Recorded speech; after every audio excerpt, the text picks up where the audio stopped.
क्या कहना है? इनेलो की क्या राजनीति है?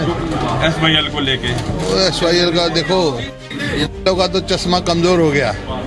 नहर की जगह सड़क दिखने लग गई। नहर खोदने गए थे, सड़क पाट के आ गए। उनका तो चश्मा कमजोर हो चुका है। पूर्व मुख्यमंत्री दी से आप पूछिए तो सही, वो खुद कह रहते हैं 2 साल का समय हो गया।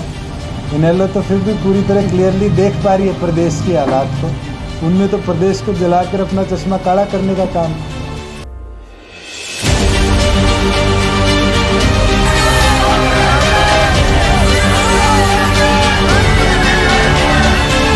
आज शून्यकाल के अंदर मैं एक बड़ा गंभीर विषय आपके बीच में लाना चाहता हूं। 1976 के अंदर हरियाणा, पंजाब, राजस्थान, दिल्ली और केंद्र सरकार द्वारा मिलकर सतलुज यमुना लिंक का नींव पत्थर रखा गया था। 2003 के अंदर पंजाब सरकार ने वो जो ट्रीटी थी उसको तोड़ने का काम किया, सुप्रीम कोर्ट के आदेश को उल्लंघना करने का काम किया।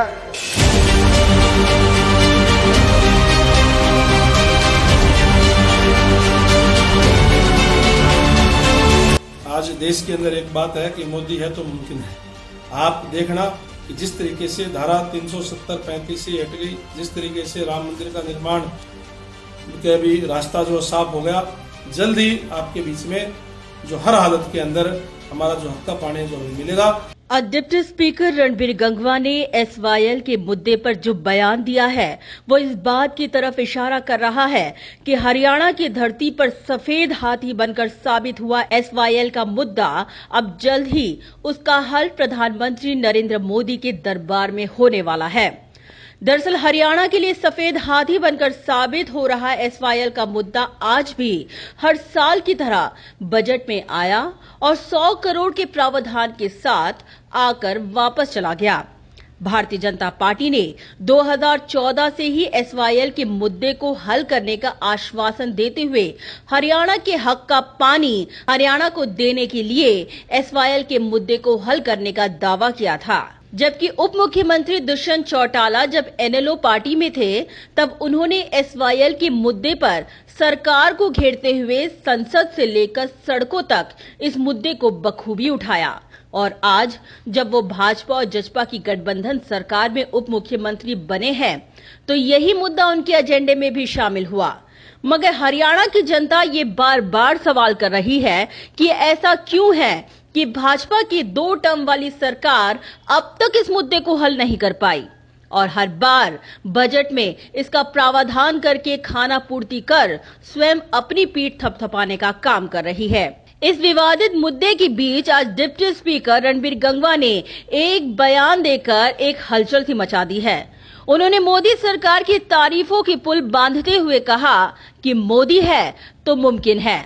उन्होंने कहा कि जैसे PM नरेंद्र मोदी के कार्यकाल में धारा 370 हटाई गई, राम मंदिर का मुद्दा सुलझा, अब उसी प्रकार SYL का मुद्दा भी जल्द हल होने वाला है। SYL के मुद्दे पर आपसे सवाल पूछना चाहूंगी कि हर बार हर साल बजट में उसके लिए प्रावधान रखा जाता है लेकिन मुद्दा सुलझ नहीं रहा है, तो ये क्या बस खाना पूर्ति और शो शाइनिंग के लिए बजट और उसका प्रावधान रखा है क्या SYL का? नहीं, देखिए जो मामले जो लिटिगेशन में चले जाते हैं उसके अंदर हमारी एक न्यायिक व्यवस्था है जिसके अंदर कोई लंबित हो जाती है प्रक्रिया, लेकिन अभी सुप्रीम कोर्ट का फैसला हमारे हक में आ गया। उसके लिए बाकायदा से दोनों प्रदेशों के ट्रिब्यूनल्स की जो मीटिंग भी जो बुलाई गई है और ये जल्दी ये मामला भी सुलझ जाएगा। जिस तरीके से आज देश के अंदर एक बात है कि मोदी है तो मुमकिन है।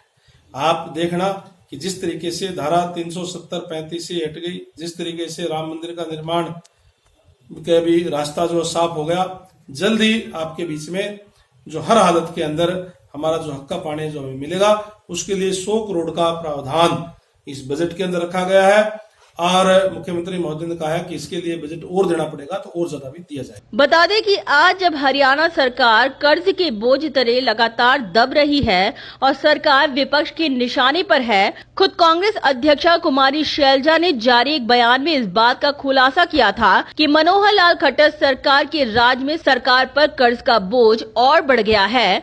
मगर रणबीर गंगवा ने आज कांग्रेस अध्यक्षा कुमारी शैलजा के आंकड़ों को ही गलत ठहरा दिया। ये 70,000 से नहीं पहुंचा। पिछली बार जो कर्ज था वो जहाँ तक मुझे ध्यान है 1,56,000 के करीब था और वो 1,98,000 हो गया है। लेकिन इसके साथ साथ जहां माननीय मुख्यमंत्री महोदय ने 1,42,000 या 1,43,000 के करीब लाख करोड़ का जो है बजट प्रस्तुत करने का काम किया है, जिसमें हर वर्ग को जो है वो देने का काम, ताकि समुचित विकास हरियाणा प्रदेश का हो, वो करने का काम जो है वो किया है।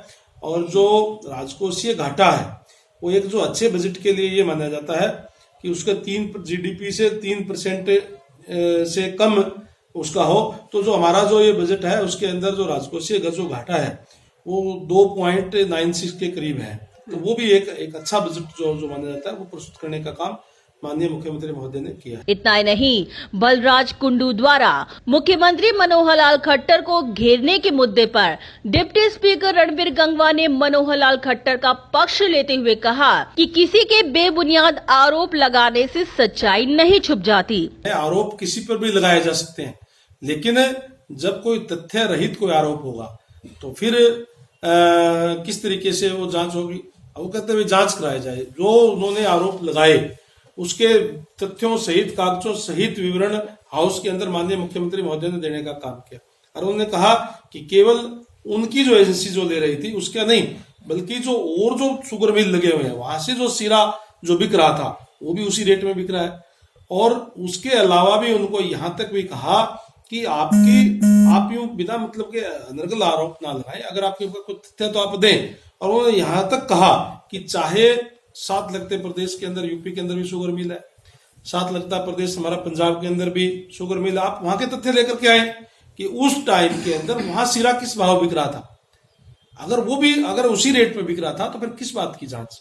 अगर केवल और केवल राजनीति के अंदर आरोप लगाना आसान है, किसी के ऊपर भी कोई आरोप लगाए जा सकते हैं, लेकिन बगैर तथ्य के आरोप लगाना कोई अच्छी बात नहीं है। बगैर तथ्य के तो हर बात पे कोई किसी पे आरोप लगा दे, उसी की जांच करा दी जाए, ऐसा संभव नहीं होता।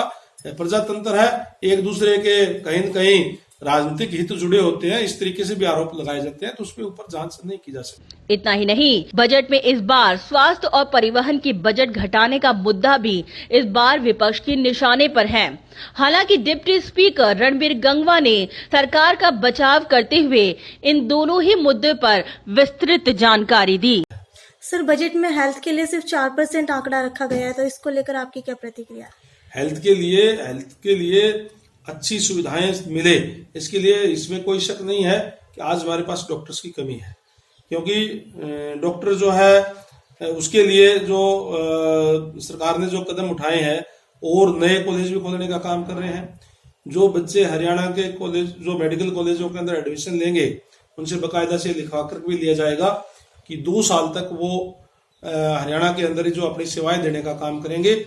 और इसके साथ साथ अभी जैसे हेल्थ मिनिस्टर जी ने भी हाउस के अंदर भी बताया कि 1 मार्च को और जो डॉक्टर्स हैं उनकी परीक्षा है और उनकी परीक्षा लेकर के उनको भी भर्ती किया जा रहा है। इसके साथ साथ जो एक पैकेज बेस के ऊपर डॉक्टर्स लगाए जा रहे हैं, जो कोई एमडी होगा तो उसको 1.5 लाख रुपए, कोई एमबीबीएस है तो उसको 85,000 रुपए पैकेज के हिसाब से उनको रखने का काम करेंगे, क्योंकि भर्ती की प्रक्रिया जो एचपीएससी की है वो थोड़ी लंबी हो जाती है। इसलिए हरियाणा प्रदेश के लोगों को बेहतर सुविधाएं मिले, इसके लिए आप ये मान करके चलिए जो मार्च का महीना होगा उसमें फर्स्ट हाफ में या उसके तुरंत बाद तक जो है भर्ती प्रक्रिया पूरी हो जाएगी और एक अच्छी व्यवस्था जो हेल्थ की आपको देखने को मिलेगी। सहयोगी साक्षी सोनी के साथ अर्चना त्रिपाठी की रिपोर्ट।